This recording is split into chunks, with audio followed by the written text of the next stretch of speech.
అపోస్తుల కార్యాలు 27వ అధ్యాయం 27వ వచనం నుండి 29వ వచనం వరకు నేను చదువుతాను.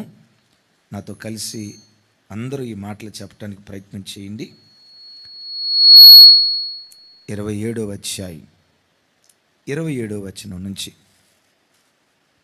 రైట్, నాతో కలిసి.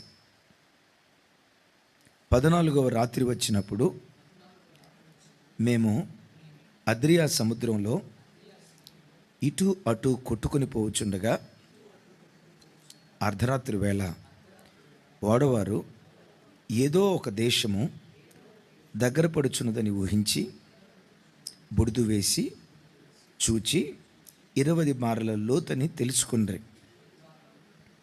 ఇంకను కొంత దూరం వెళ్ళిన తర్వాత మరలా బుడిదు వేసి చూసి 15 మార్ల లోతని తెలుసుకుండ్రి. అప్పుడు రాతి తెప్పలు గల చోట్ల పడుదుమేమో అని భయపడి వారు ఓడ అమరములో నుండి 4 లంగరులు వేసి ఎప్పుడు తెల్లవారునా, మరోసారి ఎప్పుడు తెల్లవారునా అని కాచుకుని ఉండిరి. రైట్, విన్నారు కదా.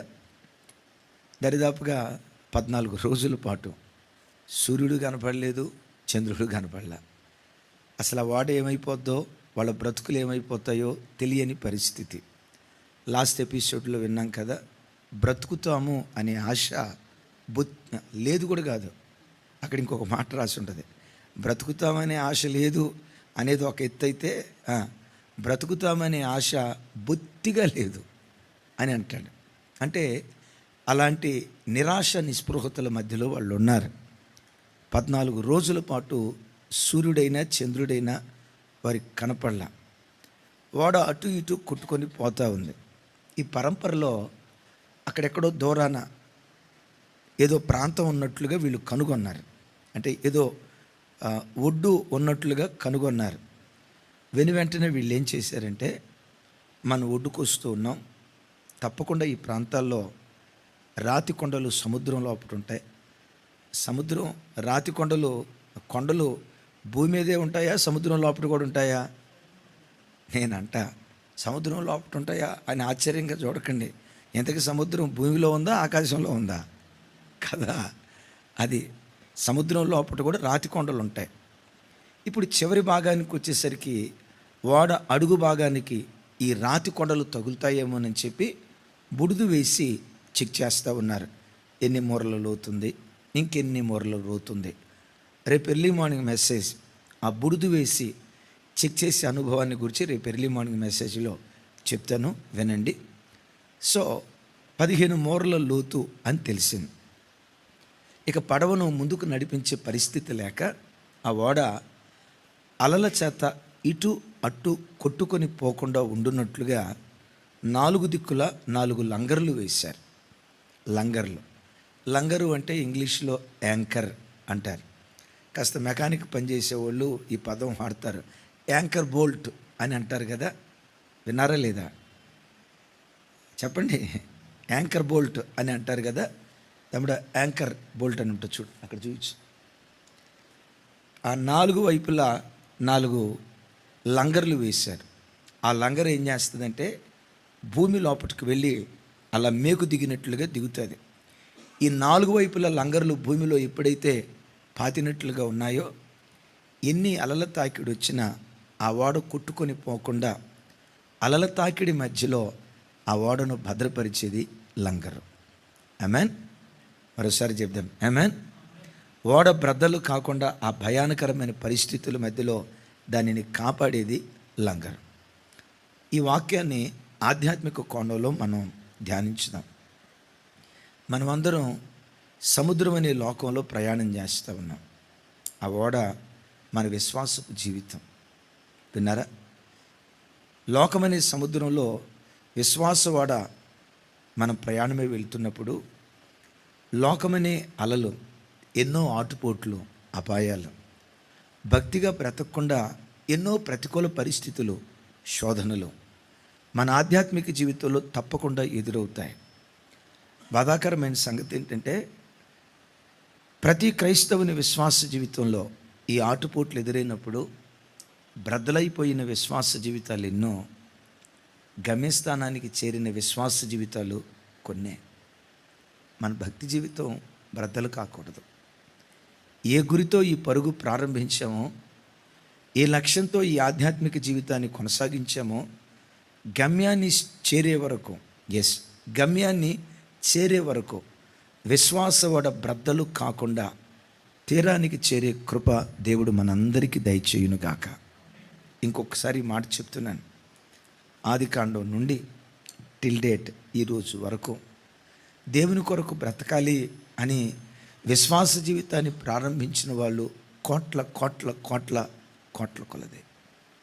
కానీ ఎక్కువ శాతం వారి విశ్వాసవడ బ్రద్దలైపోయి భక్తిలో బ్రతకలేక వాళ్ళ ఆధ్యాత్మిక నావ గమ్యస్థానానికి చేరక మార్గ మధ్యలోనే బ్రద్దలైపోయిన ఆత్మీయ జీవితాలు ఎన్నో, గమ్యస్థానానికి చేరిన జీవితాలు కొన్నే. నా ప్రార్థన, నా చేతులెత్తి ఒక్కొక్క బిడ్డను దీవిస్తూ ఉన్నాను. మన భక్తి బ్రద్దలైపోయే భక్తిగా ఉండకూడదు. మన విశ్వాస జీవితం మార్గ మధ్యలో బ్రద్దలైపోయేదిగా ఉండకూడదు. గమ్యస్థానానికి చేరే ఓడగా మన బ్రతుకును దేవుడు కాపాడునుగాక. రైట్. అలా మన ఓడ బ్రద్దలు కాకుండా 4 వైపులా వారు ఏం వేశారట? 4 లంగర్లు వేశారు. కనపడిందా లేదా? అది లంగర్ అంటే చూసారా? కొక్కెలాగా ఉంటుంది కదమ్మా. ఆ కొక్కెం వెళ్ళి, సరే ఇదేదో మేము ఎప్పుడు చూడలేదు అయ్యగారు, మాకు ఇదేదో విచిత్రంగా ఉంది అని అంటారా? ఏం కంగారు పడకండి. పల్లెటూళ్ళలో గేదెలు కట్టడానికి గడ్డ పొలుగుని ఏం చేస్తారు? ఆకాశంలో వేలాడదీస్తారా? ఆకాశంలో వేలాడదీస్తే ఆ గేదె పీటీ ఉషా పరిగెత్తినట్టు పరిగెత్తింది కదా. గడ్డ పొలుగుని ఏం చేస్తారండి? భూమిలో అట్లా పాతుతారు కదా. గడ్డ పొలుగును భూమిలో పాతిన తర్వాత తాడుతో ఆ గేదె మెడకు కడతారు. లైక్ దట్ గడ్డ పొలుగు లంగర్ అనుకోండి, ఆ తాడు గొలుసులు అనుకోండి, ఆ గేదె పడవ అనుకోండి. అట్లా గడ్డ పొలుగు భూమిలో పాతి ఎట్లా గేదెను కడతారో, పడవ కూడా అలల చేత కొట్టుకొని పోకుండా బ్రద్దలు కాకుండా లంగరు వేసి లంగరుతో కాపాడతారు. ఏ క్రైస్తవుడైతే ఈ 4 ఆత్మ సంబంధమైన లంగర్లు కలిగి ఉంటాడో వాడు ఏ దేశంలో ఉన్నా వాని విశ్వాస వాడ బ్రద్దలు కాదు. ఏ వయసులో ఉన్నా విశ్వాస సేవకుడా, క్రొత్తగా రక్షించబడిన వాడా, పాత విశ్వాస, యవన కాలంలో ఉన్నాడా, వృద్ధాప్యంలో ఉన్నాడా, ఈ 4 లంగర్లు ఎవరైతే వారి విశ్వాస జీవితానికి వేసుకుంటారో వారి విశ్వాసవడ బ్రద్దలు కాకుండా గమ్యస్థానానికి చేరే కృపదేవుడు అనుగ్రహించుగాక. రవి ఎడకరా, నా విశ్వాసవడ యాత్ర పాడుతూ ఉన్న మధ్య మధ్యలో. రైట్. ఏమిటి ఆ లంగర్లు? మన భక్తి జీవితానికి వేసుకోవలసిన ఆ ఆత్మ సంబంధమైన 4 లంగరులు ఏంటి చూడండి. అపోస్తులైన పౌలు వారు తిమోతి కొత్త రాస్తూ, తిమోతిలకు రాసిన మొదటి పత్రిక 1వ అధ్యాయం 18వ వచనం నుంచి 20వ వచనం వరకు చూడండి ఒకసారి. 18వ వచనం నుంచి 20వ వచనం వరకు అందరూ మీ బైబిల్ తెరిచి చూడండి. బహు విలువైన మాట. నాతో కలిసి, నా కుమారుడు అయిన తిమోతి, నీవు విశ్వాసమును మంచి మనస్సాక్షియు కలిగిన వాడవై నిన్ను గూర్చి ముందుగా చెప్పబడిన ప్రవచనము చొప్పున ఈ మంచి పోరాటము పోరాడవలనని వాటిని బట్టి ఈ ఆజ్ఞ అప్పగించుచున్నాను. అట్టి మనస్సాక్షిని కొందరు త్రోసివేసి విశ్వాస విషయమైన ఓడ బ్రద్దలైపోయిన వారి వలె చెడి ఉన్నారు. వారిలో హుమనయును అలెగ్జాందరు ఉన్నారు. వీరు దూషించబడకుండా శిక్షించబడుటకై వీరిని సాతానుకు అప్పగించి తిని అంటాడు పౌలు గారు. తిమోతి, కొందరి విశ్వాసవాడ బ్రద్దలైపోయింది. అలాగని వాళ్ళు లోకస్తులు కాదు. ఏమండి, విశ్వాసవాడలో విశ్వాసులు ఉంటారా, పిశాసులు ఉంటారా? పిశాసులు ఉంటారా? అసలు ఆ వాడ పేరేంటి? అరే, టీచర్ గారి ఇంట్లో ఎవరు ఉంటారు? అందరు ఉంటారా? టీచర్ గారు అనే పేరు ఎందుకు వచ్చింది? అరే లాయర్ గారు ఇల్లురా అంటే, డాక్టర్ గారు ఇల్లురా అని అంటే, లేదా చెప్పండి కలెక్టర్ గారు ఇల్లురా అని ఎందుకన్నారు? కలెక్టర్ గారు ఆ ఇంట్లో ఉన్నారు కాబట్టి కలెక్టర్ గారి ఇల్లు. ఈ వాడొక విశ్వాసవాడ అని ఎందుకు పేరు పెట్టారు? విశ్వాసులు యేసుక్రీస్తు రక్తంతో విమోచించబడిన దైవికమైన ప్రజలు ఉన్నారు కాబట్టి అది విశ్వాసవాడ. హుమనయ్యను అలెగ్జాందరు విశ్వాసులే, కానీ వారి విశ్వాసవాడ బ్రద్దలైపోయిందట. బ్రద్దలవటం మాత్రమే కాదు, వాళ్ళు శత్రువైన సాతాను చేతికి అప్పగించబడ్డారు. పౌలు వేదనతో చెప్తాడు, అంటాడు, నాన్నా తిమోతి నా కుమారుడా. అసలు ఆ పలకరింపు చూడండి, ఆ పలకరింపు చూడండి. అమ్మ ఏమంటాడు తల్లి? నా కుమారుడు. పదాలు చదువుతూ ఉంటే ఒక రకంగా పుట్టడు దుఃఖం. ఆ నాయకుడికి తన అనుచరుడికి అసలు ఎలాంటి ఆ రిలేషన్ ఉందో చూడండి. ఒక స్థలంలో అంటాడు, నా నిజ కుమారుడా అంటే తతిమా కుమారులు చెప్పండి అమ్మా, ఈ తిమోతిని పట్టుకొని నా నిజ కుమారుడా అని అన్నాడంటే అంటే తతిమా వాళ్ళు అబద్ధం అని కాదు. పౌలు హృదయంలో అంత గొప్ప స్థానాన్ని సంపాదించుకున్నాడు తిమోతి. సరే తిమోతితో చెప్తాడు, తిమోతి నువ్వు విశ్వాసమును మంచి మనస్సాక్షి కలిగిన వాడవై నిన్ను గూర్చి ముందుగా చెప్పబడిన ప్రవచనము చొప్పున ఆ ప్రవచనం నీ జీవితంలో నువ్వు నెరవేర్చబడినట్లుగా విశ్వాసము మంచి మనస్సాక్షి కలిగిన వాడిగా బ్రతుకు.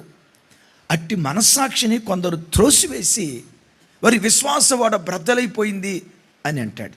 అంటే మన విశ్వాసవాడ బ్రద్దలు కాకుండా ఉండాలంటే మన ఆధ్యాత్మిక జీవితానికి మొట్టమొదటి లంగరు విశ్వాసం.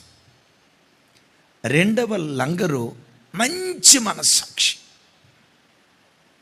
ప్రతి బిడ్డ ఈ రెండు లంగర్లు వేసుకోవాలి. మొదటి లంగర్ ఏది? విశ్వాసం. తిమోతి నిన్ను గూర్చి ముందుగా చెప్పబడిన ప్రవచనం నెరవేర్చబడినట్లుగా నువ్వు విశ్వాసం కలిగి ఉండు అంటాడు. ఏంటి మాటకున్న అర్థం? తిమోతి సేవకు రాకమునుపు తన స్థానిక సంఘంలో ఉన్నప్పుడు లొస్త్ర, ఈకొనియా, అంతియోకియా ఈ సంఘాలన్నిటి ద్వారా మంచి సాక్ష్యాన్ని పొందుకున్నాడు. ఒక సంఘంలో విశ్వాసి ఎన్ని సంఘాలు సాక్ష్యం పొందుకున్నాడు? లొస్త్రాకి వెళ్ళిన అబ్బాబాబా తిమోతి అండే, ఈకొనియాకి వెళ్ళిన అబ్బాబాబా తిమోతి అండి, యవ్వన బిడ్డ అంటే అతనండి, భక్తి అంటే అతనిదండి అని 3 సంఘాల్లో అంత గొప్ప సాక్ష్యం పొందుకున్నాడు. అంత గొప్ప సాక్ష్యం పొందుకున్నాడంటే మీరేమన్నా తిమోతి 60 సంవత్సరాలు పెద్ద ఆయన అనుకునేరు కాక, ఓ పడుచోడు 18 సంవత్సరాల లోపున్న ఒక చిన్న పిల్లోడు. అపోస్తుడైన పౌలు పర్వత శిఖరం భక్తిలో అలాంటి గొప్ప భక్తిపరుడు తాను సేవ చేయటానికి వెళ్ళేటప్పుడు తనతో పాటు ఎవరిని తీసుకెళ్ళటానికి ఇష్టపడ్డాడు? ఈ పిల్లోడు బచ్చా, ఈ చిన్న పిల్లోడిని తీసుకెళ్ళటమా అని అనుకోలా. అంటే ఎంత గొప్ప సాక్ష్యం పొందుకున్నాడో ఒకసారి ఆలోచించండి. బిడ్డలారా, మీరు ఏ దేశంలో ఉండి వాక్యం వింటున్నారు, కానీ మీ ఆత్మీయ తండ్రిగా మీ అన్నగా చెప్తున్నాను, మీరు బ్రతుకుతున్న సంఘాలలో, మీరు వెళ్తున్న సంఘాలలో మీ సాక్ష్యం మారుమోగేటట్లుగా బ్రతకండి. కుటుంబం అంటే ఇదిరా. అదిగో ఆ యవన బిడ్డ చూడు, మచ్చలేని జీవితం జీవించాడు. అదిగో ఆ యవన చెల్లి చూడు, అబ్బా ఎంత పవిత్రత కలిగిందోనని నీ భక్తిని కూర్చిన సాక్ష్యం స్థానిక సంఘాలలో మారుమోగేటట్లుగా దేవుని సన్నిధిలో మనం బ్రతుకుదుంగాక. సరే, తిమోతి అలా దేవుని పరిచర్యలో ప్రారంభంలో స్థానిక సంఘంలో ఉన్నప్పుడు పౌలు ఆ ప్రాంతానికి వచ్చాడు. అప్పుడు ఒక తల్లి ప్రవచనం చెప్పిందట. ఏమని ప్రవచనం చెప్పిందో తెలుసా? తిమోతి, పౌలన్నను చూసావుగా, ఖండాలు కదిలించి శక్తివంతుడిగా వాడబడుతున్నాడు. ఒక కాలం రాబోతుంది. ఈ కాలములో పౌలును దేవుడు ఎలా వాడుకున్నాడో రాగల కాలంలో దేవుడు నిన్ను వాడుకోబోతున్నాడు. ఒక పౌలులాగా దేవుడు వాడుకోబోతున్నాడు. పౌలు తర్వాత ఖండాలు కదిలించే ఒక అద్భుతమైన శక్తివంతుడిగా దేవుడు నిన్ను నిలవబెట్టబోతున్నాడు. ఇది నిన్ను గూర్చి చెప్పబడిన ప్రవచనం అని తిమోతిని గూర్చి స్థానిక సంఘంలో ఒక ప్రవచనం వచ్చిందట. నా ప్రభు బిడ్డలారా, దేవుడు ఎప్పుడు తన అభిషేకాన్ని కానీ తన కార్యాలను కానీ ఒక తరంతో ఆపడో. ఈ దేవుడు ఎవరో తెలుసా? తరం తర్వాత తరం తన కార్యాలు రెట్టింపు చేసేవాడు. ఆమేన్. సంవత్సరములు జరుగుచుండగా తన కార్యాలు నూతనపరిచేటువంటి దేవుడు. మీరు ఏ దేశంలో ఎక్కడుండి వాక్యం వింటున్నారో నాకు తెలియదు, కానీ ప్రభు ప్రేరేపణ బట్టి చెప్తున్నాను. అమ్మా, నిన్ను దేవుడు దీవించిన దానికంటే నీ పిల్లను మించిన దీవెనతో నిలపాలి. ఇది దేవుని ఆలోచన. ఎవరిని పెట్టారా? నేను మిమ్మల్ని గురించి చెప్పే మాట ఏంటో తెలుసా? మీ తండ్రి వంశంలో ఎవ్వరినీ దీవించనంతగా, మీ తల్లి వంశంలో ఎవరిని నిలవబెట్టనంతగా తన మహిమ కొరకు నేను నిలవబెట్టాలని దేవుడు కోరుకుంటున్నాడు. ఎవరిని పెట్టారా? మీ పట్ల దేవుని కొన్న ప్రణాళిక ఏంటో తెలుసా?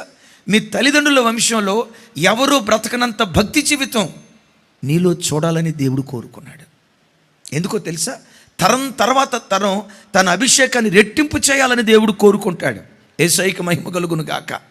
ఒకవేళ మీరు అనుకోవచ్చు, నాలాంటి దాని మీద అంత గొప్ప ప్రణాళిక ఉందా? ఆయన ఎక్కడండి, నేనెక్కడా? అమ్మో, ఆయన మేధావి. పౌలు ఎక్కడా? పౌలు మహులోడా?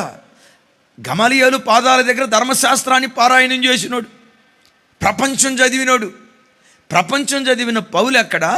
ఓ చిన్న గ్రామానికి చెందిన తిమోతి ఎక్కడ? తిమోతి కొన్ని విషయాల్లో భయపడుతున్నాడు. ఎందుకంటే తిమోతిది పౌలులాగా బలమైన సాక్ష్యం కలిగిన కుటుంబ వ్యవస్థ కాదు. విన్నారు ఈ మాట? పౌలులాగా ఓ మంచి సామాజిక వర్గంలో నుంచి వచ్చినటువంటి వాడు కాదు. తిమోతి తల్లి యూదురాలు, తండ్రి జయరాజనా చెప్పండి. తల్లి యూదురాలు, తండ్రి గ్రీసు దేశస్థుడు. ఇప్పుడు చెప్పండి, తల్లి యూదురాలు, తండ్రి గ్రీసు దేశస్థుడు అంటే మేబీ వాళ్ళ వివాహం ఎలాంటిది అయి ఉండొచ్చు? సరే, ఒకవేళ వాళ్ళు ప్రేమించి పెళ్లి చేసుకోకపోయి ఉండొచ్చు. ఒకవేళ పెద్దలు కుదిర్చారు అనుకోండి, యూదులు అన్యులను వివాహం చేసుకుంటారా? యూదులకున్న ఆలోచన ఏంటి? యూదులకున్న ఆలోచన యేసు ప్రభు మాటల్లో చూస్తాం కదా. గ్రీసు దేశస్తురాలు ఒక తల్లి వచ్చి, అయ్యా నా కూతురు అనారోగ్యంతో ఉంది, బాగు చేయండి అయ్యి అంటే ప్రభు ఏమన్నారు? పిల్లల రొట్టె తీసుకొని వెళ్ళి కుక్క పిల్లలకి వేయటం తగదు అన్నాడు. నా కూతురును బాగు చేయండి అయ్యి అంటే కుక్క పిల్లలకు పిల్లల రొట్టె వేయటం తగదు అన్నాడు. అంటే ఆ కూతురు కుక్క పిల్ల అయితే తల్లి ఏమో కుక్క, ఆ తల్లికి పుట్టిన కూతురేమో కుక్క పిల్ల. అంటే యూదుల మనసులో ఉన్న భావన అన్యులను కుక్కలాగా చూసేవాళ్ళు. వింటున్నారా? ఇప్పుడు గ్రీసు దేశస్థుడు తండ్రి తన సామాజిక వర్గం అంటే తన కుటుంబ నేపథ్యం అంత బలమైంది కాదు. At that same time Timothy కాస్త అనారోగ్యంతో ఉండేవాడు. అంటాడు కదా, నీ కడుపులో జబ్బు నిమిత్తం కొంచెం ద్రాక్షారసం తీసుకో అన్నాడు. అంటే అంత ఆరోగ్యంగా ఉండేవాడు కాదు. చరిత్రకారులు ఏం చెప్తారంటే, తిమోతి ఇంత తింటేనే ఇంత కాదు, నా వైపు చూడాలి, ఎంత తింటేనే అరగక ఆ తిన్నదాన్ని అరిగించుకోవటానికి ఇటు అటు తిరిగి అరిగేది కాదట. ఆ గ్యాస్ట్రిక్ సమస్య చేత చాలా ఇబ్బంది పడుతూ ఉండేవాడట. అప్పుడు తిమోతి అనుకున్నాడు, నా కుటుంబ నేపథ్యమా సరైంది కాదు, నేనా ఆరోగ్యవంతుణ్ణి కాదు, పౌలులాగా అంత జ్ఞానవంతుణ్ణి కాదు, నాలాంటి వాడిని దేవుడు వాడుకుంటాడా? నాలాంటి వాడిని దేవుడు నిలవబెడతాడా? తను కృంగదీసుకుంటా ఉంటే, తిమోతి నిన్ను గూర్చి ఒక ప్రవచనం చెప్పబడింది. ఆ ప్రవచనం నెరవేర్చబడినట్లుగా నీ విశ్వాస ఓడ బ్రద్దలు కాకుండా ఉండునట్లుగా దేవుని పట్ల అచంచలమైన విశ్వాసం కలిగి విశ్వాసం అనే లంగరు వేసుకో. ఆ లంగరు గనక వేసుకుంటే నీ విశ్వాస ఓడ బ్రద్దలు కాదు. గట్టిగా చెప్తాం ఆమేన్. అంటే మన విశ్వాస జీవితానికి, మన ఆధ్యాత్మిక జీవితానికి మనం వేసుకోవలసిన లంగర్ ఏంటి? విశ్వాసము అనే లంగర్. చాలాసార్లు ఏం జరిగిందంటే, దేవుడు ఇలా జరిగించాడు నమ్ముతాం, వారి జీవితాల్లో దేవుడు ఇలా చేశాడు విశ్వసిస్తాం, బైబిల్లో ఎలాంటి అద్భుతం దేవుడు చేశాడు, ఇలాంటి ఉపద్రవం నుంచి దేవుడు విడిపించాడు, నమ్ముతాం, సంతోషిస్తాం. ఇంతవరకు బాగుంది. కానీ అలాంటి సమస్య మనకు వస్తే ఏమైపోతుందో తెలుసా? గుండె నీరుగా అయిపోతాయి, కదిలిపోతాం. అరే, బైబిల్లో ఎలాంటి అద్భుతం దేవుడు చేశాడే, వాళ్ళ పట్ల చేసింది దేవుడు నా పట్ల ఎందుకు చేయడు? ఇవాళ కాకపోతే రేపు చేస్తాడు, ఇది ఖచ్చితం అని విశ్వసించే విషయంలో గమనించండి, ప్రాక్టికల్గా మన దగ్గరకు వచ్చేసరికి కదిలిపోతాం. నా మాటలు అర్థమవుతున్నాయా? ఒకసారి నయాగరా ఫాల్స్ విన్నారా? ఆ నయాగరా ఫాల్స్ ప్రపంచ దేశాల్లో అద్భుతమైన వాటర్ ఫాల్స్ ఏదయ్య అంటే నయాగరా ఫాల్స్. అన్న అంత కరెక్ట్గా చెప్తున్నది. మీరు ఏమన్నా చూసారా? చూడలా, విన్నా. ఏమన్నా మీరు చూసారా? ఫోటోల్లో కూడా చూడ కదమ్మా, అమ్మ విన్నారు కదా. నయాగరా ఫాల్స్ చాలామంది వింటారు, రైట్. ఆ నయాగరా ఫాల్స్ 2 కొండలు, ఇటువైపు ఒక కొండ, అటువైపు ఒక కొండ. ఈ కొండల మధ్యలో కొన్ని వేల అడుగుల లోయ. ఒక విన్యాసకుడు ఏం చేశాడో తెలుసా? ఈ కొండ చివరి నుంచి ఆ కొండ చివరకు సన్నటి రోప్ ఒకటి కట్టి ప్రపంచానికి చాటింపేశాడు. చూడండి చూడండి చూడండి, ఈ త్రాడు మీద నేను సర్కస్ చేస్తా, ఈ చివరి నుంచి ఆ చివరి వరకు నడుస్తా, చూడండి అన్నాడట. ప్రపంచం నివ్వెరిపోయింది. ఒరే బాబోయ్, ఒకవేళ పట్టు జారి ఆ తాడు మీద నుంచి కింద పడ్డామంటే ఎముకలు కూడా మిగలవు, అయిపోయింది నీ పని, వద్దొద్దొద్దు అన్నారు. లేదు సార్ నేను నడుస్తాను. ప్రపంచపు మీడియా చూస్తామని, ప్రపంచపు మీడియా చూస్తామని. అద్భుతం. కొండ ఈ చివరి నుంచి బహు అద్భుతంగా ఎక్కడ బ్యాలెన్స్ తప్పకుండా చక్కగా నడుచుకుంటూ వెళ్ళాడటమ్మ, చక్కగా నడుచుకుంటూ వెళ్ళాడు. చూసిన వాళ్ళంతా చప్పట్లు కొట్టారు. మరలా ఆ చివరి నుంచి ఈ చివరికి చక్కగా నడుచుకుంటూ వచ్చాడు. ఇక తర్వాత మనోళ్ళు చెప్పండి ఏళ్ళు వేశారు, విజులు వేశారు. ఆయన అంతటితో ఆకుండా ఈసారి చూడండి, ఈసారి చూడండి, ఈసారి సింగిల్గా నడుచుకుంటూ వెళ్ళను, 30 కిలోల బస్తా నా మీద వేసుకొని నడుస్తా, చూడండి. ఒరి బాబోయ్, ఒక్కడే నడవటం కష్టమైతే మళ్ళీ బరువు వేసుకుంటావా, వద్దు అన్నట్లుగా అన్నారు. ఆయన ఏం చేశాడు తెలుసా? 30 కిలోల బస్తా మేదేసుకొని ఈ చివరి నుంచి ఆ చివరి వరకు, మళ్ళీ ఆ చివరి నుంచి ఈ చివరి వరకు నడిస్తే చూసి అబ్బా ఎంత అద్భుతమైన విన్యాసం చేశాడు, ప్రపంచంలో ఈయన్ని మించిన లేడు, అద్భుతం అద్భుతం, అబ్బా ఎంత శక్తివంతుడో, ఎంత చాతుర్యం, ఎంత నిపుణత కలిగిన వాడో అని అందరూ పొగుడుతూ ఉన్నారు. ఆయన ఈ చివరికి వచ్చిన ప్రజలందరి వైపు చూసి ఇలా అన్నాడట, నా టాలెంట్ మీద మీలో ఎంతమందికి నమ్మకం ఉంది అని అన్నారట. అందరూ అన్నారట, నమ్మకం లేకపోవటం ఏంటయ్యా, నువ్వు సూపరు అనండి, నువ్వు సూపరు, నువ్వు యూరియా, నువ్వు అది, నీ అంత తురుంకాడు ఇంకొకడు లేడు, నీ శక్తి సామర్థ్యాలు కళ్ళతో చూసిన తర్వాత, ఇది విన్నది కాదు, నీ శక్తి సామర్థ్యాలు కళ్ళతో చూసిన తర్వాత నేను పొగరకుండా ఎలా ఉంటావయ్యా, నువ్వు మోస్ట్ టాలెంటెడ్ పర్సన్, నువ్వు అద్భుతమైన వాడివి, నీ విన్యాసం ఆశ్చర్యం అద్భుతం, నువ్వు ఏమైనా చేయగలవు కథ మొత్తం అని అక్కడికక్కడ పాట కూడా రాశారట. వెంటనే ఆయన వాళ్ళని చూసి, నా టాలెంట్ మీద మీకు ఇంత నమ్మకం ఉంది కదా, నా సామర్థ్యం మీద ఇంత నమ్మకం ఉంది కదా, నేనేమైనా చేయగలను అని మీరు అందరూ నమ్మారు కదా, మంచిది. మరి ఈ చివరి నుంచి ఆ చివరి వరకు బస్తా మీదేసుకొని వెళ్ళినట్లుగానే మీలో ఎవరైనా నాతో పాటు వస్తే మిమ్మల్ని నా భుజం మీద ఎక్కించుకొని క్షేమంగా ఆ చివరికి తీసుకెళ్తా, ఎవరెవరు వస్తారో చేతులు పైకి ఎత్తండి అని అన్నాడట. అద్భుతం తెలుసా? ఒక్క చెయ్యి పైకి లేస్తే ఒట్టు, విన్నారా? ఒక్క చెయ్యి పైకి లేస్తే ఒట్టు, ఒక్క చెయ్యి పైకి లేవలేదంట. అడుగుతున్నాడట, నేను టాలెంటా కాదా? టాలెంట్ కాకపోవటం ఏంటి సార్, నువ్వు సూపరో, నేను చేయగలుగుతానా లేదా? చేయలేకపోవటం ఏంటి సార్, నువ్వు తప్పకుండా చేస్తావు. మరి నేను చేయగలిగిన నమ్మకం ఉన్నప్పుడు అక్క రాక్క మిమ్మల్ని తీసుకెళ్తా, అన్న రాన్నా మిమ్మల్ని తీసుకెళ్తా. అది మాత్రం కుదరదు సార్, బతికుంటే బలుసాకైనా దీన్ని బతకొచ్చు, ఊపిరుంటే ఉప్పు అమ్ముకొనైనా బతకొచ్చు. వద్దు సార్, నేను చేయగలుగుతానా లేదా? మీరు డెఫినెట్గా చేస్తారు సార్. నాకు సామర్థ్యం ఉందా లేదా? అయ్యో సామర్థ్యం లేకపోవటం ఏంటి, మా కళ్ళతో చూసావు సార్. మరి కళ్ళతో చూసిన తర్వాత రావచ్చుగా అని అంటే మేము రావు సార్. మన జీవితాల్లో కూడా దేవుడు అంటే నమ్మకమే, దేవుని కార్యాలంటే కూడా నమ్మకమే. దేవుడు ఇలా చేస్తాడు, గుండెల నిండా విశ్వాసం ఉంటుంది. కానీ అదే సమస్య మన దగ్గరికి వస్తే నీళ్ళల్లో నుంచి ఒడ్డున పడిన చేప గిలగిల కొట్టుకున్నట్లుగా చిన్న సమస్యకి కొట్టుకులాడుతూ ఉంటాం, చిన్న సమస్యకి కలవరపడిపోతూ ఉంటాం. ఏదో జరిగిపోయిందన్న తెలియని భయం గుండెలను ఏలుబడి చేయటం ప్రారంభిస్తుంది. ఎందుకో చెప్పమంటావా? దేవుడంటే విశ్వాసమే, కానీ ప్రాక్టికల్గా మన లైఫ్కి వచ్చేసరికి దాన్ని అప్లై చేసుకునే విషయంలో విశ్వాసంలో బలహీనులమవుతాం. అందుకనే మన విశ్వాసవాడ బ్రద్దలైపోవటానికి అవకాశం ఉంటుంది.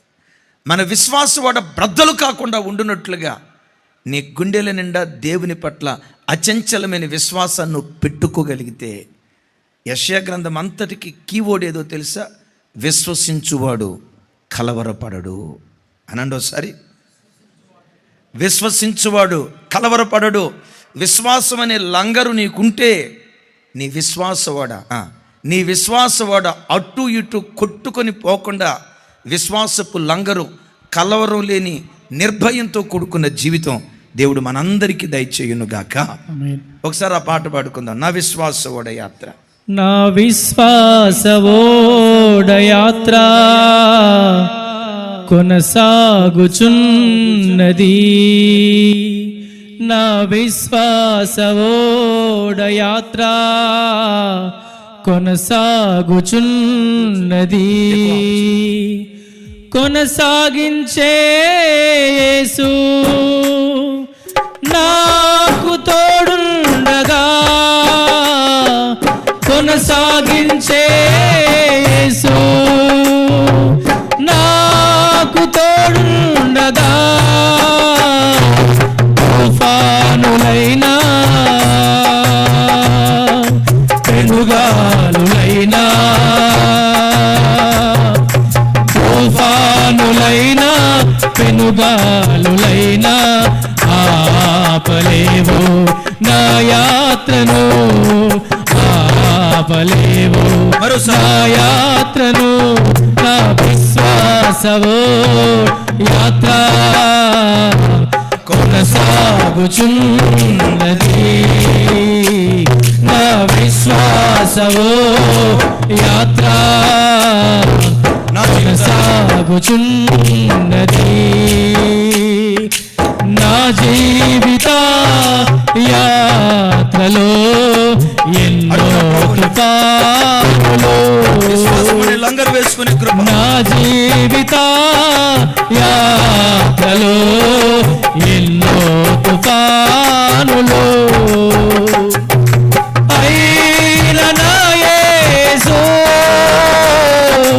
నా పక్షమై ఉండగా,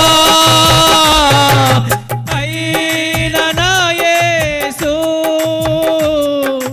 నా పక్షమై ఉండగా, తుఫాను నడచి కెరటాల నాపి నడిపించు నా యేసయ్యా. తుఫాను నడచి కెరటాల నాపి నడిపించును నా యేసయ్యా. తుఫాను నడచి కెరటాల నాపి నడిపించును నా యేసయ్యా. తుఫాను నడచి కెరటాలు నాపి నడిపించును నా యేసయ్యా. నా విశ్వాసవో యాత్ర కొనసాగుచున్నది. నా విశ్వాసవో యాత్ర కొనసాగుచున్నది. ఆమేన్. మన విశ్వాసవాడ బ్రద్దలు కాకుండా ఉండునట్లుగా మనకు వేయాల్సిన మొట్టమొదటి లంగరేది? భక్తి జీవితానికి మూలం, కీలకం విశ్వాసం. ఇప్పుడు విశ్వాసంలో సన్నగిలిపోకుండా మన విశ్వాసాన్ని రోజు రోజుకి మనం అభివృద్ధి పరుచుకుంటూ ఉంటే ఎన్ని ఆటుపోట్లు ఎదురైనా కలవరం లేని ప్రయాణం చేయటానికి దేవుడు కృప చూపించునుగాక. రెండవది, మరో దివ్యమైన మాట అంటాడు. విశ్వాస జీవితానికి రెండవ లంగరేదయ్యి అంటే మంచి మనస్సాక్షి. అనండి ఒకసారి. అంటాడు పౌలు గారు, తిమోతి, అట్టి మనస్సాక్షిని కొందరు త్రోసివేసి వారి విశ్వాసవాడ బ్రద్దలైపోయింది. మరొకసారి చెప్తున్నాను, అట్టి మనస్సాక్షిని వాళ్ళు త్రోసివేశారు కనుకే వాళ్ళ విశ్వాసవాడ బ్రద్దలైపోయింది.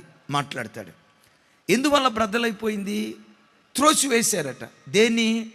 మంచి మనస్సాక్షిని త్రోసివేశారు. ఈ మాట ఒకసారి ఆలోచించండి. మనస్సాక్షి వేరు, మంచి మనస్సాక్షి వేరు. అనండి ఒకసారి. మనస్సాక్షి అనగా మనస్సు సాక్ష్యం చెప్పటం. మనస్సాక్షి అని అంటే మనస్సు సాక్ష్యం చెప్పటం.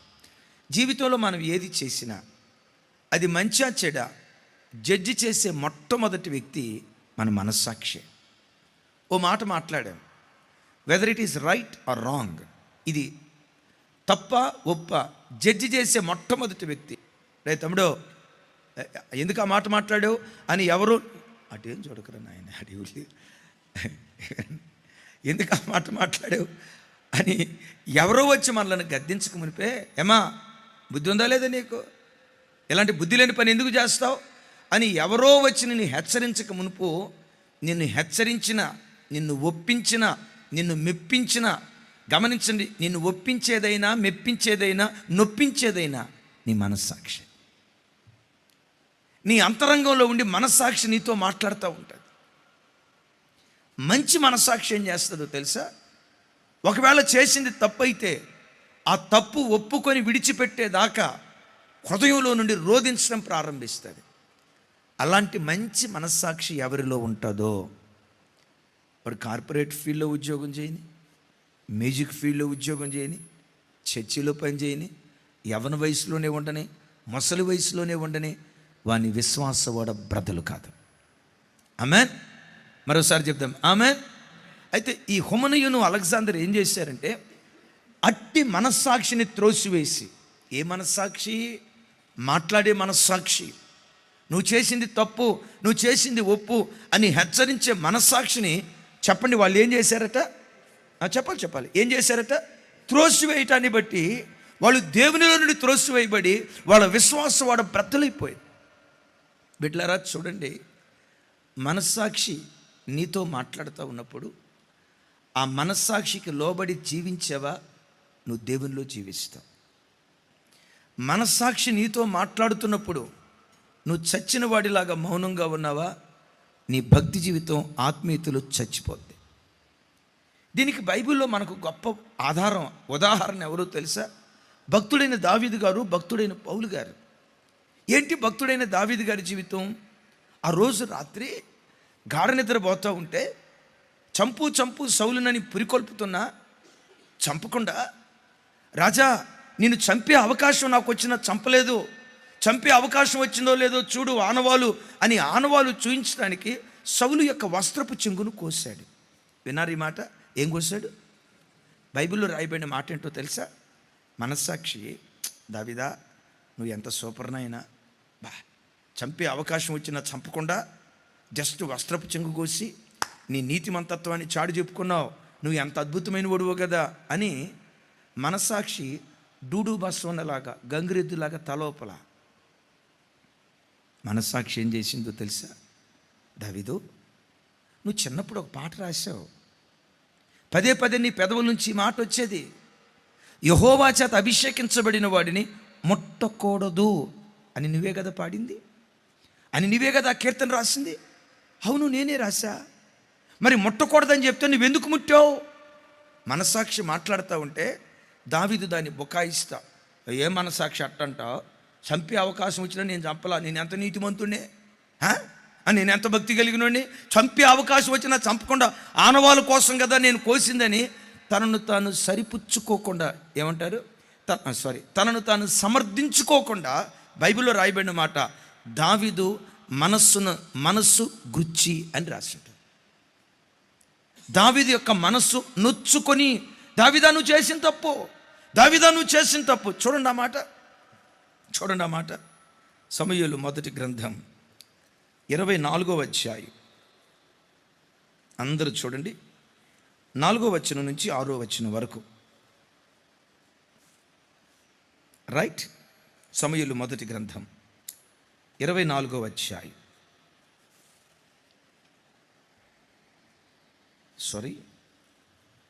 సమూయేలు మొదటి గ్రంథం చూడండి,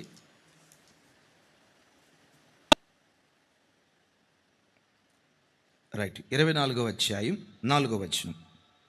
దావీదు జనులు, అదిగో నీ దృష్టికి ఏది మంచిదో అది నీవు అతనికి చేయునట్లు నీ శత్రువుని నీ చేతికి అప్పగింతునని యెహోవా నీతో చెప్పిన దినము వచ్చినని అతనితో అనగా, దావీదు లేచి వచ్చి సౌలుకు తెలియకుండా అతని పైవస్త్రపు చెంగును కోసెను.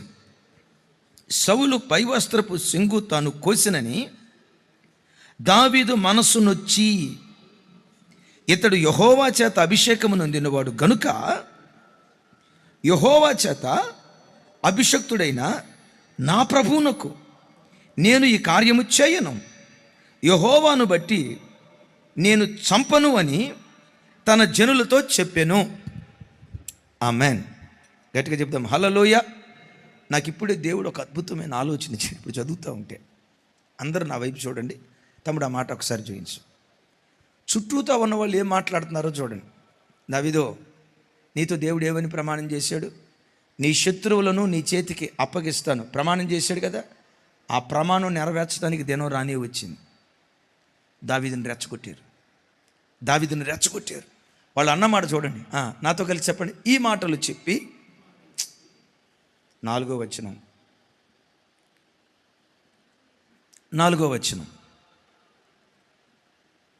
రైట్. నాతో కలిసి, దావీదు జనులు, అదిగో నీ దృష్టికి ఏది మంచిదో అది నీవు అతనికి చేయునట్లు నీవు నీ శత్రువుని నీ చేతికి అప్పగింతునని యెహోవా నీతో చెప్పిన దినము వచ్చినని అతనితో అనగా. ఏమన్నారు? నీ శత్రువుని నీ చేతికి అప్పగిస్తాను అని యెహోవా చెప్పాడు కదా. ఆ దినం రానే వచ్చింది అన్నారు. ఆ మాట వినటంతో నాకు ఇప్పుడు వచ్చిన ఆలోచన ఏంటో తెలుసా? దావీదు వేసేద్దాం అన్న ఆలోచనతోనే లేచాడు.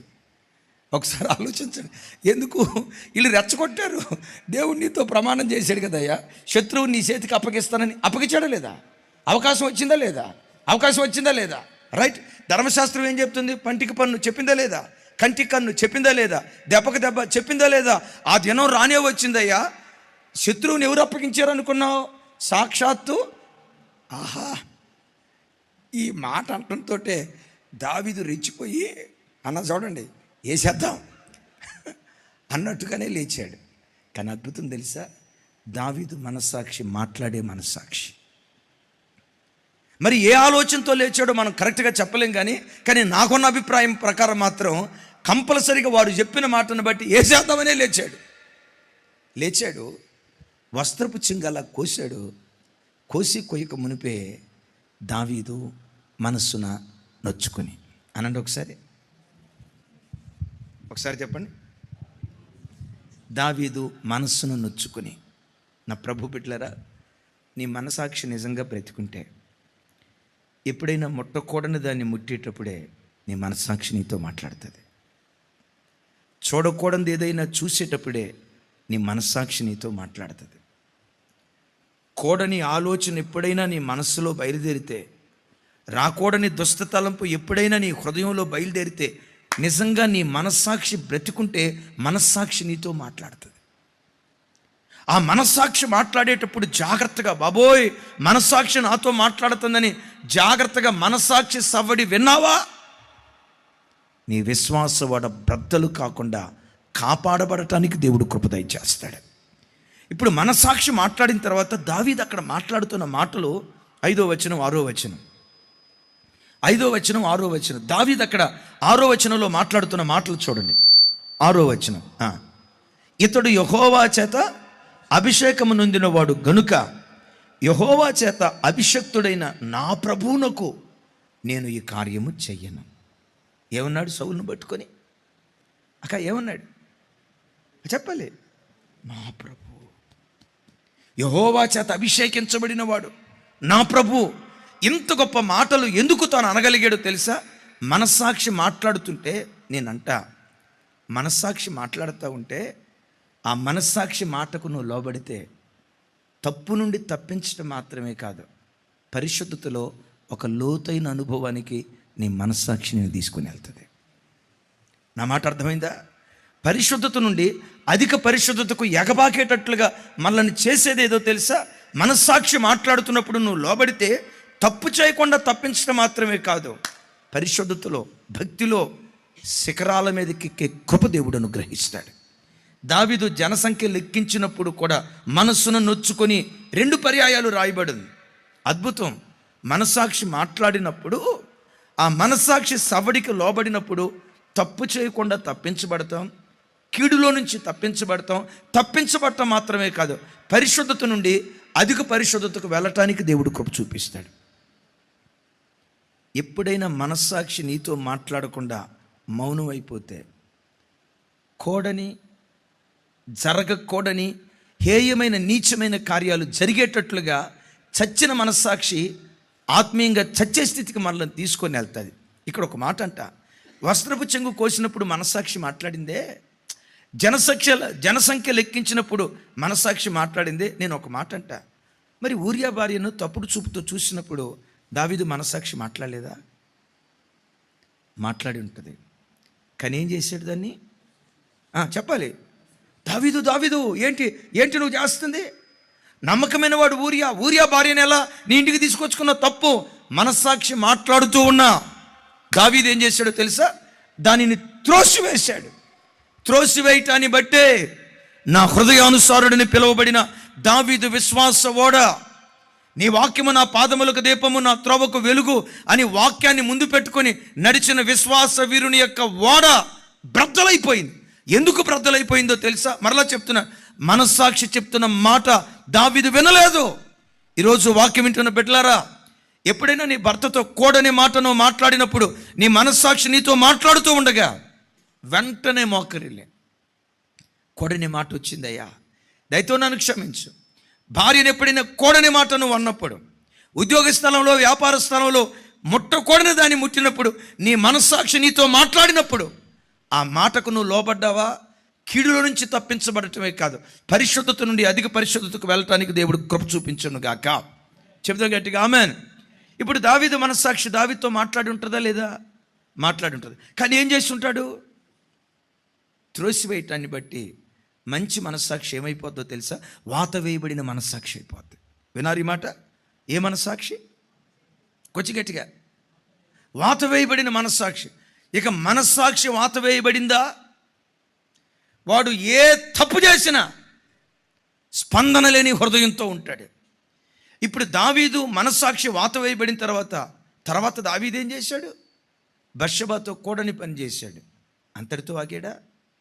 ఒక విశ్వాస వీరుడు, దేవుని హృదయానుసారుడు అని సాక్ష్యం పొందిన దావీదు ఊరియాను చంపించాడు అనే కంటే కూడా ఊరియాను చంపించాడు అనే కంటే కూడా చంపాడు అని అంటే బాగుంటుంది. ఓ గొప్ప విశ్వాస వీరుని జీవితంలో ఎలాంటి కార్యమా? ఎందుకో తెలుసా? మనస్సాక్షి మాట్లాడుతున్నప్పుడు వినలేదు. వినకపోతే అది వాత వేయబడిన మనస్సాక్షి అయిపోద్ది. మనస్సాక్షి వాత వేయబడితే ఏం జరిగిద్దో చెప్తా. మన మధ్య సంక్రాంతి ప్రాంతంలో, తూర్పుగోదావరి పశ్చిమ గోదావరి ప్రాంతంలో ఓ మహా గొప్ప కార్యం జరిగింది. ఏంటో తెలుసా? కోడిపందాలు. సంక్రాంతి టైంలో కొన్ని చోట్ల ఆంధ్రాలో ఎద్దుల పోటీ జరిగింది. ఎద్దుల పోటీ బరువు గట్టి లాక్కొని వెళ్ళటం. భీమవరం, తూర్పుగోదావరి పశ్చిమ గోదావరి ప్రాంతంలో ఈ కోళ్ళ పందాలు జరుగుతాయి.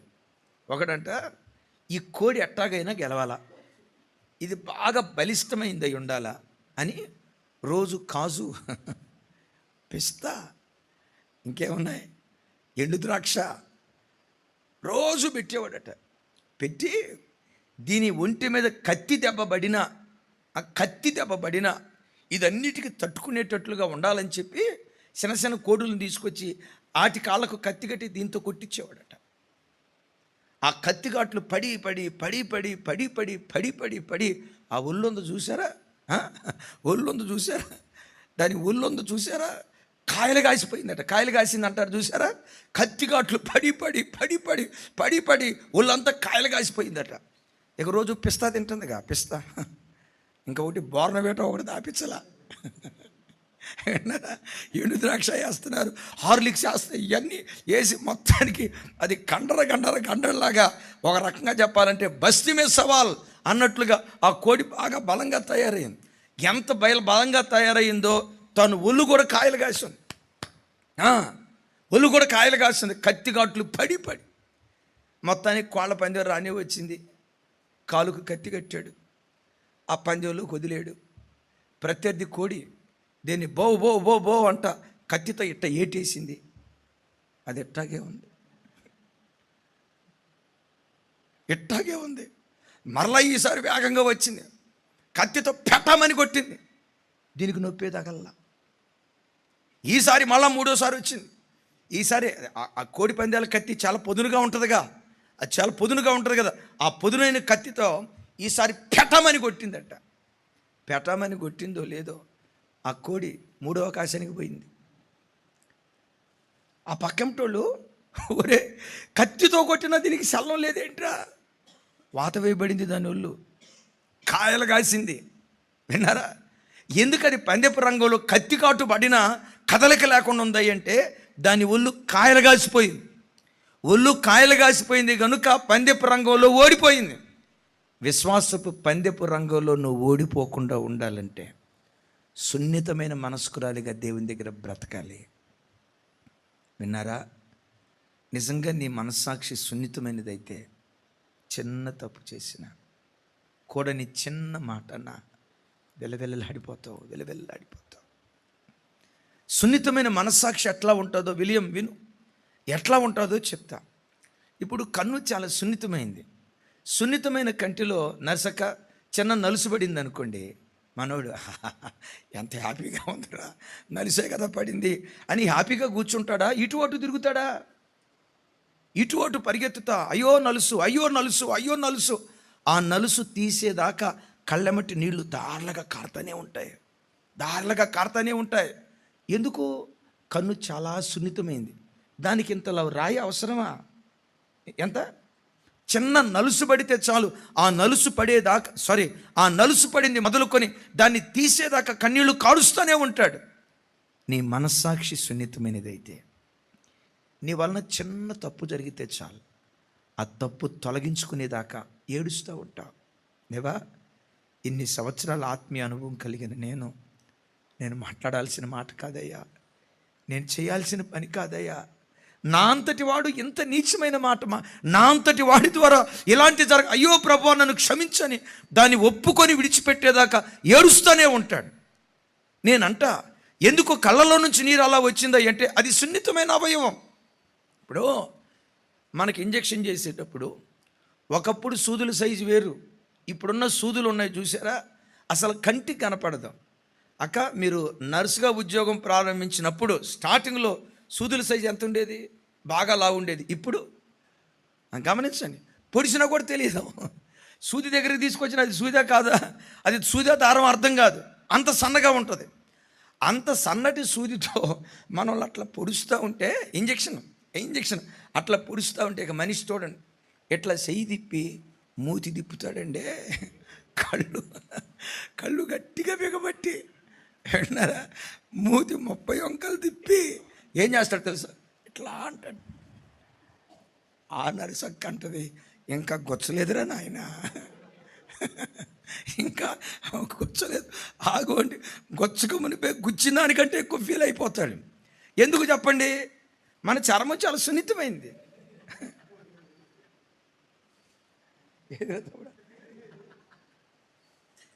గొచ్చకు మునిపే అప్పుడు ఒక వీడియో చూపించా, గొచ్చకు మునిపే వాడు చేసిన రచ్చ ఎంత అంత కాదు. నేనంట అంత సూదితో, చిన్న సన్నని సూదితో పొడిస్తేనే మనం పొడవకు మునిపే అట్లా అల్లాడిపోవటానికి కారణం ఏంటంటే మన చర్మం సున్నితమైంది. అదే గేదెలకు పొడిసే సూది చూడండి, అది సూది కాదు, దొబ్బనం సైజులో ఉంటుంది. ఎద్దులకు కానీ గేదెలు కానీ ఇంజెక్షన్ ఇచ్చే సూది ఉంది చూసారా, దరిదాపుగా సిటికిని వేలంతలా ఉంటుంది. మనకలాగా గేదెకి ఇంజెక్షన్ పొడిచేటప్పుడు దూదితో ఇట్ట మెల్లిగా కొట్టి మళ్ళీ టించర్ రాసి మళ్ళీ మెల్లిగా ఇట్లని, ఏం కదమ్మా అడు చూడు, మీ నాన్న పేరేంటి, నీ పేరేంటి, నువ్వు చదివే స్కూల్ ఏంటి అని మెల్లిగా పడవరో. గేదెకు పొడిచేటప్పుడు 2 వేళ్ల మధ్యలో పెట్టుకొని చూడండి, 2 వేళ్ల మధ్యలో పెట్టుకొని పెటమని కొడతాడు. ఆ పెటమని అంత ఎత్తు నుంచి దొబ్బనం పొడిచినట్టుగా పొడిస్తే ఆ గేదె చూడండి ఏదో ఏగవాలినట్లుగా తోక తిట్ట అంటది. ఎందుకు చెప్పండి?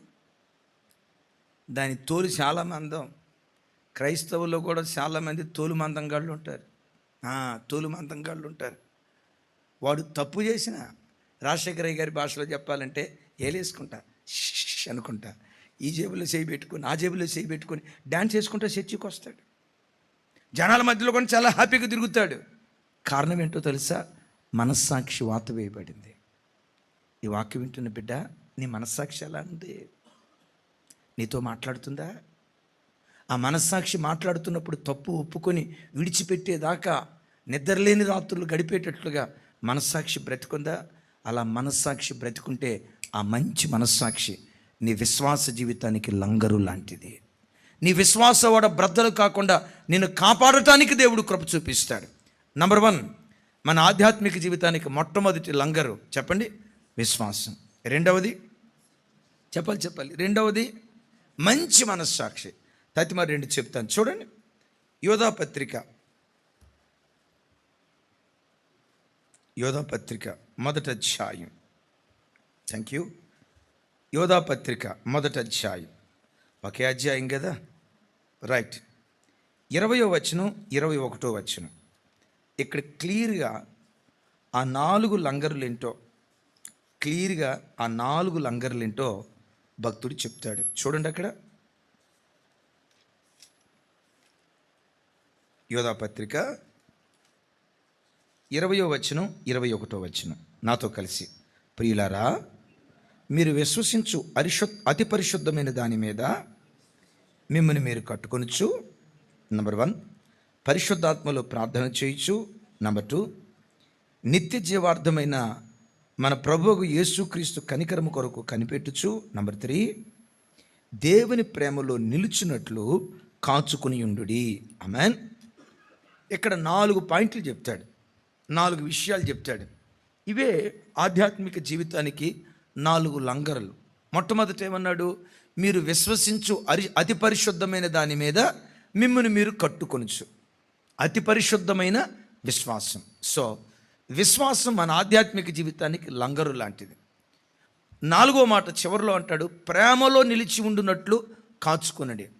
తిమోతీయులకు రాసిన పత్రికలో పౌలు గారు అంటారు, ఉపదేశానుసారం ఏదనగా మంచి మనస్సాక్షి అని చెప్తూ హృదయములో నుండి కలిగే ప్రేమే అని మాట్లాడతాడు. సో ఆ నిర్మలమైన ప్రేమ ఎక్కడి నుంచి పుట్టుకొస్తుంది అంటే మంచి మనస్సాక్షిలో నుంచి పుట్టుకొస్తుంది. 2 అయిపోయినాయి కదా. ఆధ్యాత్మిక జీవితానికి 3వ లంగరు ఆత్మలో ప్రార్థన చేయొచ్చు అంటాడు. చెప్పండి ఒకసారి. ప్రార్థన చేయటం కాదు, ఎందులో ప్రార్థన చేయాలి? ఒక వ్యక్తి ఆధ్యాత్మిక జీవితంలో తన విశ్వాస ఓడ బ్రద్దలు కాకుండా ఉండునట్లుగా ఆత్మలో ప్రార్థించేవారిగా ఉండాలి. నేను ఎవరిని కించపరచడానికి ఈ మాట అంటలేదు. కొంతమంది ప్రార్థన అంటే పేపర్ మీద రాసుకొని చదువుతూ ఉంటారు. చదువుతూ ఉంటారు. జయరాజన్న నువ్వు కూడా రాసుకొని చదువుతున్నట్టున్నావు, జాగ్రత్త. ప్రార్థన ఎవరి సహాయంతో చేయాలి? పేపర్ సహాయంతోనా? నువ్వు బైబిల్ మార్చకన్నా పేపర్ సహాయంతోనా? ఎవరో రాసి ఇచ్చింది, ఇదిగో ఇప్పుడు ఈ ప్రార్థన చేయాలి, ఈ పదాలు చెప్పాలి. ప్రార్థన పేపర్ మీద రాసి చదివేది కాదు. ప్రార్థన పరిశుద్ధాత్మ సహాయంతో చేసేది. పరిశుద్ధాత్మ సహాయంతో ప్రతి బిడ్డ ఆత్మలో ప్రార్థించేటువంటి వాడిగా ఉండాలి, ఆత్మలో విజ్ఞాపన చేసేటువంటి వాడిగా ఉండాలి. అందుకనే నేను ఎప్పుడూ చెప్తా కదా, దేవుని సన్నిధిలో ప్రార్థన చేయటానికి మోకరించే ముందు మీరు నేను అనాల్సిన మాట, వెల్కమ్ హోలీ స్పిరిట్. పరిశుద్ధాత్ముడా, మనిద్దరం కలిసి ప్రార్థన చేద్దాం. ఎందుకు ఇద్దరం కలిసి ప్రార్థన చేయాలో తెలుసా? మనం ఒక్కళ్ళం ప్రార్థన చేస్తే 10 నిమిషాలు ప్రార్థన చేస్తే 150 సార్లు కళ్ళు తెరిచి చూస్తాం.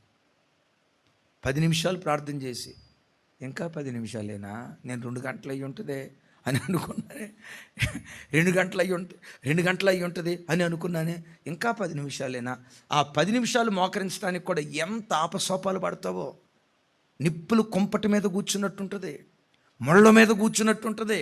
నువ్వు ఒక్కడివి ప్రార్థన చేస్తే 10 నిమిషాల అసలు ప్రార్థన అంటే నీకు ఒక తెలియని విసుగు. ఎంత ప్రార్థన అవసరమా? ఎంత ఆడవలసిన అవసరం ఉందా? ఎంత ఉపవాసం ఉండాల్సిన అవసరం ఉందా? పిచ్చి భ్రమ కాకపోతే అని ఒక తెలియని ప్రార్థన పట్ల నిర్లిప్తత ఉంటుంది. మీకు తెలుసా, దైవజనులు బెనిన్ గారు ఆయన ఉదయం దేవుని సన్నిధిలో లేచి ప్రార్థన చేసుకునేటప్పుడు తలుపిలా తెరిచి ఇలా అంటాడట, వెల్కమ్ హోలీ స్పిరిట్, నా గదిలోకి రండి, మన ఇద్దరం కలిసి ప్రార్థన చేద్దామని ప్రార్థనకు ముందు పరిశుద్ధాత్మను తన గదిలోకి ఆహ్వానిస్తాడట. ఎందుకయ్యా ప్రార్థనకు ముందు పరిశుద్ధాత్మను ఆహ్వానిస్తావు? నేను ప్రార్థన చేస్తే 10 నిమిషాలకు విసిగిపోతా, అర్ధగంటకు విసిగిపోతా. పరిశుద్ధాత్ముడు నాలో ఉంటే ఉచ్చరింప సఖ్యము కాని మూలుగులతో ఆత్మ తానే నా పక్షాన విజ్ఞాపన చేయటం ప్రారంభిస్తాడు. ఆత్మ తానే నాకు సహాయం చేయటం ప్రారంభిస్తాడు. ఆత్మదేవుడు నాలో ఉండి ప్రార్థన చేయటం ప్రారంభిస్తే 3 గంటల ప్రార్థన కూడా 30 నిమిషాల్లో పూర్తయినట్లుగా అయిపోతుంది. అట్లాగని ఈ వాక్యం విన్న తర్వాత మీరు కూడా పొద్దున్నే లేచి తలుపు తీసి వెల్కమ్ హోలీ స్పిరిట్ అని పిలవమని కాదు. అంటే వెల్కమ్ హోలీ స్పిరిట్ అన్నాడంటే బయట ఉన్న పరిశుద్ధాత్మ దేవుడిని లోపలికి ఆహ్వానించాడంటే అంటే అంతకుముందు ఆయన లోపల పరిశుద్ధాత్మ దేవుడు లేడా? మరలా విపరీతమైన ఆలోచనలు వస్తాయి. కాదు కాదు కాదు పరిశుద్ధాత్మ దేవుడు, మనలోనికి వచ్చిన పరిశుద్ధాత్మ దేవుడు విమోచన దినము వరకు ఆయన మనతో ఉంటారు, మనలో ఉంటారు. కానీ ఆయన ఆధ్యాత్మిక అనుభూతి ఏంటంటే పరిశుద్ధాత్మను ఆహ్వానిస్తున్నట్లుగా తన గదిలోకి ఆహ్వానించి, ఎందుకు ప్రార్థనలో పరిశుద్ధాత్మ సహాయం మనం పొందుకోవాలి అంటాడు పౌలు గారు. నాతో కలిసి మాట చెప్పండి. అటువలనే ఆత్మయు మన బలహీనతలను చూచి. చూడండి ఆ మాట, రోమీయులకు రాసిన పత్రిక, అందరూ చూడండి 8వ అధ్యాయం, రోమీయులకు రాసిన పత్రిక 8వ అధ్యాయం 26వ వచనం. 26వ వచనం నాతో కలిసి, అటువలే ఆత్మయు మన బలహీనతలను చూచి సహాయము చేయుచున్నాడు.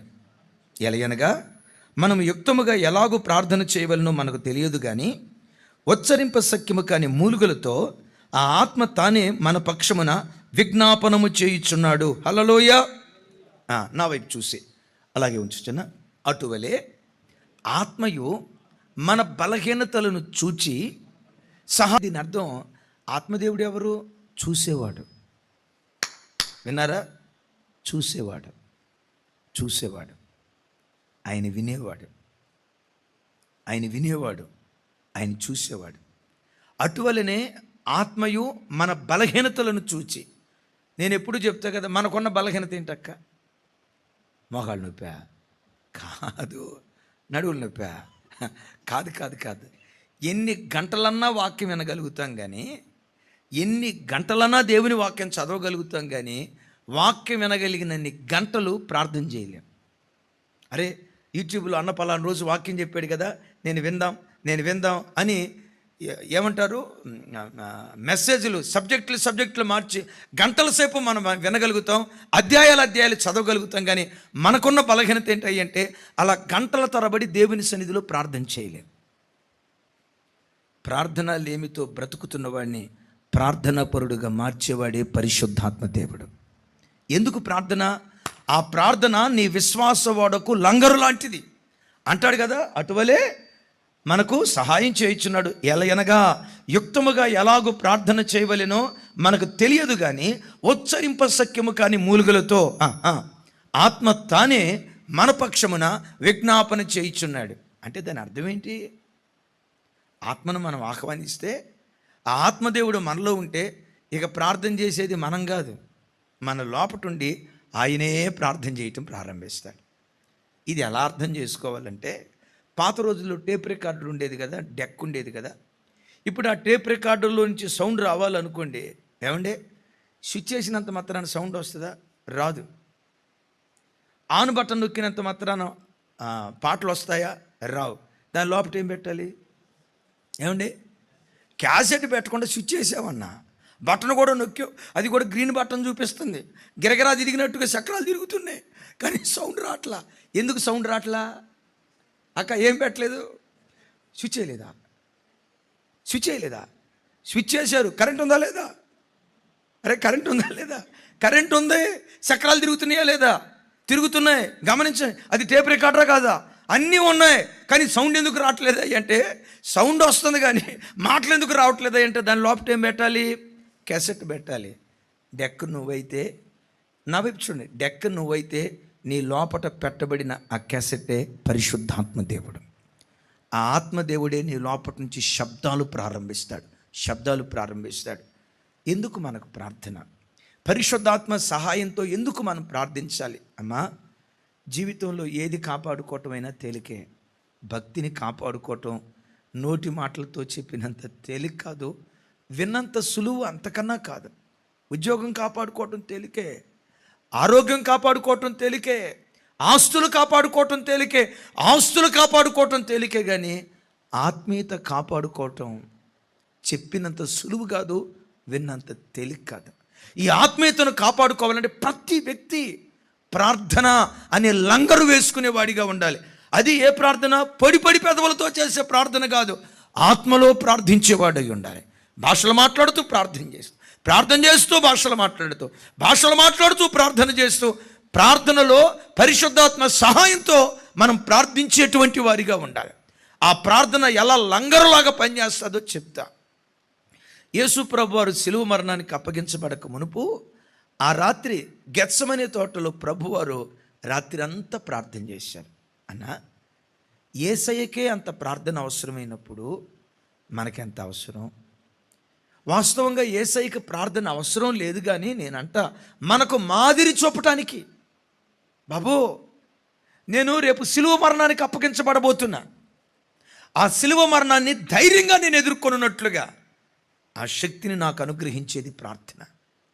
శిష్యులారా, మీరు శోధనలో పడిపోకుండా ఉండునట్లుగా ఒక్క గడియ మేలుకొని ప్రార్థించండి.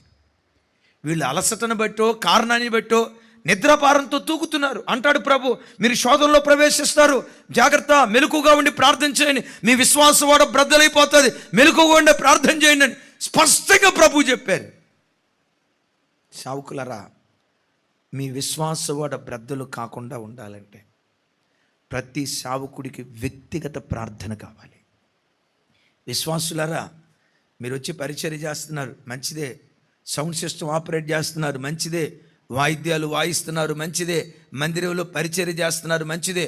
మీరు చేసిన పరిచర్య మీ ఆత్మీయతను కాపాడలేదు. నేను చేసిన ప్రసంగాలు నా ఆత్మీయతను కాపాడలేవు.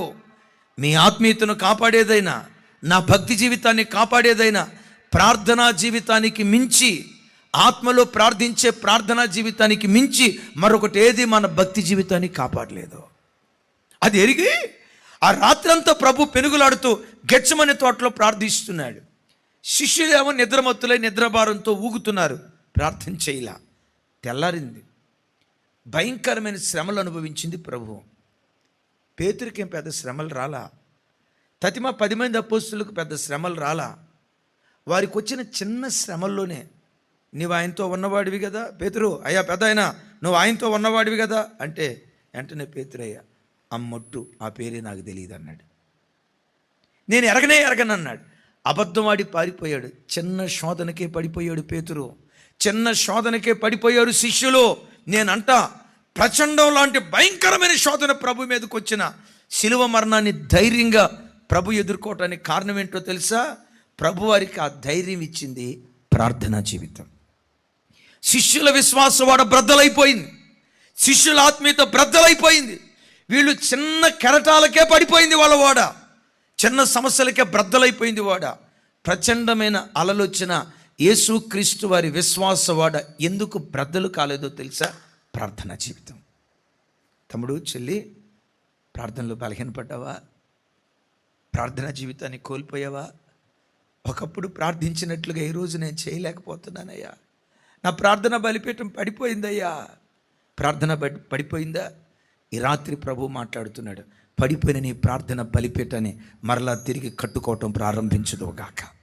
ఆ ప్రార్థన బలిపీఠం నువ్వు కట్టుకోగలిగితే, ఆత్మలో ప్రార్థన నీ భక్తి జీవితానికి లంగరు లాంటిది.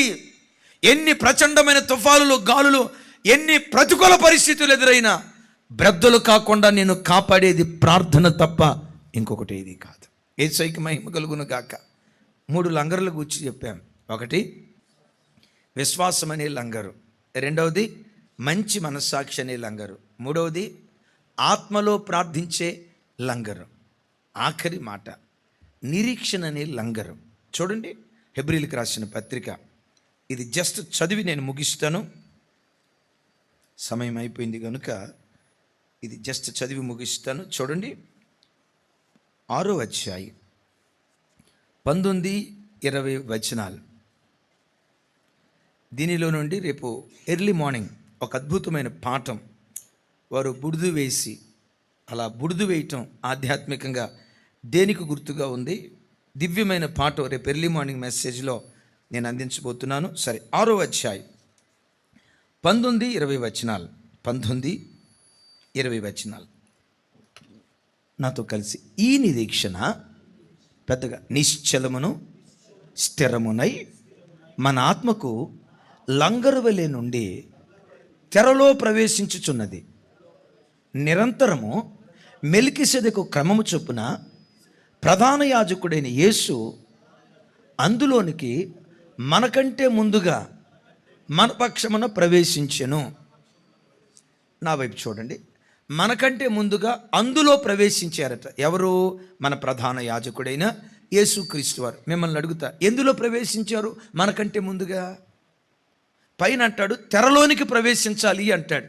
ఇంకొకసారి, నిరంతరము మెల్కీసెదెకు క్రమము చొప్పున ప్రధాన యాజకుడైన యేసు. ఇక్కడ చెప్పండి, అందులోనికి, పెద్దగా అందులోనికి మనకంటే ముందుగా మన పక్షమున ప్రవేశించాను.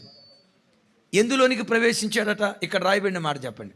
అందులోనికి అనండి. ఎందులోనికి? పెద్దగా ఎందులోనికి? అందులోనికి అన్నాడు. ఎందులోనికి అంటే 19వ వచనంలో చెప్తాడు. బ్యాక్, తెరలోపట ప్రవేశించుచున్నది. తెరలోపట. ఈ తెర అతి పరిశుద్ధ స్థలం. ఆ అతి పరిశుద్ధ స్థలమే పరలోక రాజ్యం. పరలోక రాజ్యానికి, ఆ తెరగా పిలువబడుతున్న పరలోక రాజ్యానికి యేసుక్రీస్తు వారు మనకంటే ముందుగా ప్రవేశించారు. ఆయన ప్రవేశించినట్లుగా ఆ తర్వాత ఆ పరలోక రాజ్యంలో మనము ప్రవేశించాలి. మనం ప్రవేశించాలంటే ఇప్పుడు చెప్పండి, మన విశ్వాసవాడు ఏం కాకూడదు? బ్రద్దలు కాకూడదు. బ్రద్దలు కాకుండా పరలోకం అనే తెరలో మనం ప్రవేశించాలంటే ఏం చేయాలో అక్కడ ఒక మాట చెప్తాడు. ఈ నిరీక్షణ నిశ్చలమును స్థిరమునై మన ఆత్మకు లంగరువలే ఉండి. దేనికి? చెప్పండి. మన ఆత్మకు లంగరు. ఏది? నిరీక్షణ. ఏ నిరీక్షణ? పరలోకపు నిరీక్షణ. పరలోకపు నిరీక్షణ. బిడ్డలారా, ఈ భూమి మీద మనం యాత్రికులు, పరదేశులు కాదా? యాత్రికులు, పరదేశులం. మనం ప్రయాణమే వెళుతూ ఉంటే మనం దిగాల్సిన స్టాప్ ఎప్పుడు వస్తుందో తెలియదు. సహజంగా యాత్రికుడికి తన స్టేషన్ ఎప్పుడు వస్తుందో ముందుగానే తెలుస్తుంది.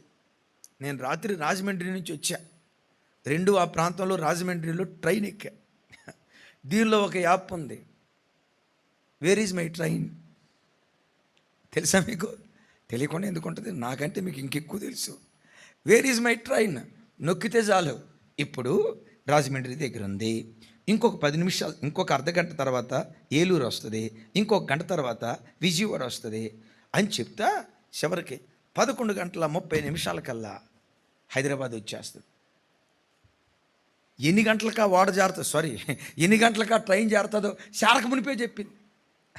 ఆ ప్రయాణం ఏ స్టేషన్ ఎక్కడ వస్తుందో ఎప్పుడు వస్తుందో అని చెప్తుంది. కానీ ఈ యాత్ర ఉంది చూసారా, దిగాల్సిన స్టేజ్ ఎప్పుడు వస్తుందో తెలియదక్క. కానీ ఒకటి ఖచ్చితం, దిగేది మాత్రం ఖచ్చితం. ఈ ప్రయాణానికి ముగింపు ఒకటి ఖచ్చితం. అయితే ఈ ప్రయాణంలో ఈ లోకపు సుఖభోగాల్లో మనం కొట్టుకుని పోకుండా, నేత్రాశ, శరీరాశ, జీవపడంబమనే ఈ ఆశాయిచ్చల్లో మనం కొట్టుకుని పోకుండా నీ భక్తి జీవితాన్ని కాపాడేది పరలోకాన్ని కూర్చిన నిరీక్షణ నీ లంగరు. ఎంతకాలం ఈ లోకంలో బ్రతికినా ఏముంది? రేపు నా ప్రభు ఎదుట నిలవబడాలి కదా. ఆయన ఎదుట నిలవబడినప్పుడు నా ప్రభు నన్ను చూసి, బలా నమ్మకమైన మంచి దాసుడా, నా ప్రభు నన్ను నా పేరు పెట్టి పిలిస్తే చాలు. ఈ లోకంలో నేను యాత్రికుడిని, పరదేశిని. పరిశుద్ధ గ్రంథమైన బైబిల్లో భక్తుడైన అబ్రహాము గారు ఉన్నారు. అబ్రహాము విశ్వాసవాడ బ్రద్దలు గాల, ఇస్సాకు వాడ బ్రద్దలు గాల, యాకోబు వాడ బ్రద్దలు గాల. అన్య దేశంలో ఉండి కూడా వాళ్ళ విశ్వాసవాడ ఎందుకు బ్రద్దలు కాలేదయ్యి అంటే వాళ్ళు గుడారాల్లో నివసించారంట. అంటే మనం ఉన్న ఇళ్ళని అమ్ముకొని, జయరాజన్న ఉన్న అపార్ట్మెంట్ అమ్ముకొని గుడారం వేసుకొని కట్టుకోమని కాదు. ఎందుకు వాళ్ళు గుడారంలో ఉన్నారయ్యి అంటే దేవుడు దేనికి శిల్పియు నిర్మాణకుడై ఉన్నాడో పునాదులు కలిగిన పట్టణం కొరకు మేము ఎదురు చూస్తున్నాం. వాళ్ళ నిరీక్షణ తెలియచేయటానికి గుడారాల్లో బ్రతుకుతూ ఉన్నారు. ఆమేన్. నిరీక్షణ తెలియచేయటానికి గుడారాల్లో బ్రతుకుతున్నారు. గుండెల నిండా పరలోకపు నిరీక్షణ ఉంటే ఆ పరలోకపు నిరీక్షణ నీ విశ్వాసవాడ అటు ఇటు కొట్టుకొని పోకుండా స్థిరంగా నిశ్చలంగా చలమును లేనివాడిగా భక్తిలో నిన్ను నిలవబెట్టేది పరలోక నిరీక్షణ. భూలోక నిరీక్షణ నేనంత స్థిరుడిగా చేస్తాదో లేదో తెలీదు. ప్రతి క్షణం బాబోయ్ నేను కూడని పని చేస్తే రేపు తీర్పు దినాన దేవుని ఎదుట నేను నిలవబడాలి కదా, నేను కోల్పోయేది పరలోకం కదా. ఒకడు లోకమంతా సంపాదించి తన ఆత్మను కోల్పోతే ఏం ప్రయోజనం అని పరలోకపు నిరీక్షణ. ఇంకొకసారి చెప్తున్నాను, పరలోకాన్ని గూర్చిన నీ నిరీక్షణ నీ విశ్వాసవాడ బ్రద్దలు కాకుండా నిన్ను భక్తిలో స్థిరపరుస్తుంది.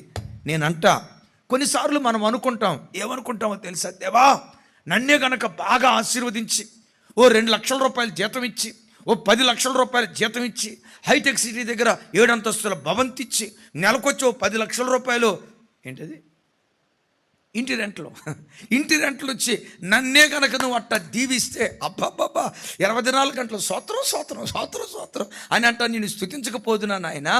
నేనంత భక్తిగా బ్రతకపోవటానికి నన్ను నువ్వు ఆశీర్వదించలేదు కాబట్టి భక్తిగా బ్రతకలేకపోతున్నా అని కొన్నిసార్లు అనుకుంటారు.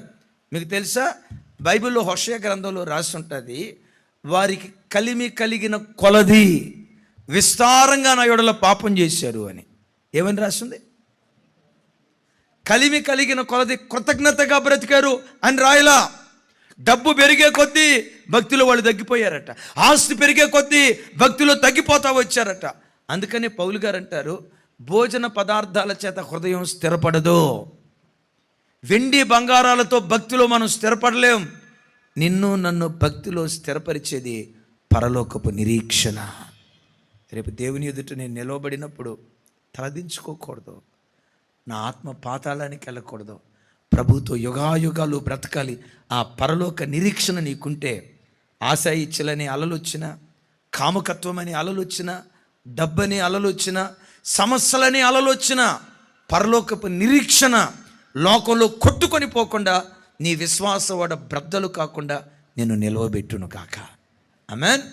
మన విశ్వాసవాడ బ్రద్దలు కాకుండా ఉండాలంటే ఎన్ని లంగర్లు వేసుకోవాలి చెప్పండి పెద్దగా? మొదటి లంగరు విశ్వాసం, 2వ లంగరు మంచి మనస్సాక్షి, 3వ లంగరు పరిశుద్ధాత్మలో ప్రార్థన చేయటం, 4వ లంగరు పరలోకపు నిరీక్షణ. ఇలాంటి లంగర్లు వేసుకుందాం. ఎప్పుడు తెల్లవారుతుందా ఎదురు చూద్దాం. నీతి సూర్యుడు రాబోతున్నాడు, తెల్లవారుజాము కొరకు ఎదురు చూద్దాం. ఆయన మధ్యాకాశంలో ప్రత్యక్షమయ్యాడా, రెప్పపాటు కాలంలో రూపాంతరం చెంది యుగాయుగాలు ప్రభుతో కూడా బ్రతుకుదుముగాక.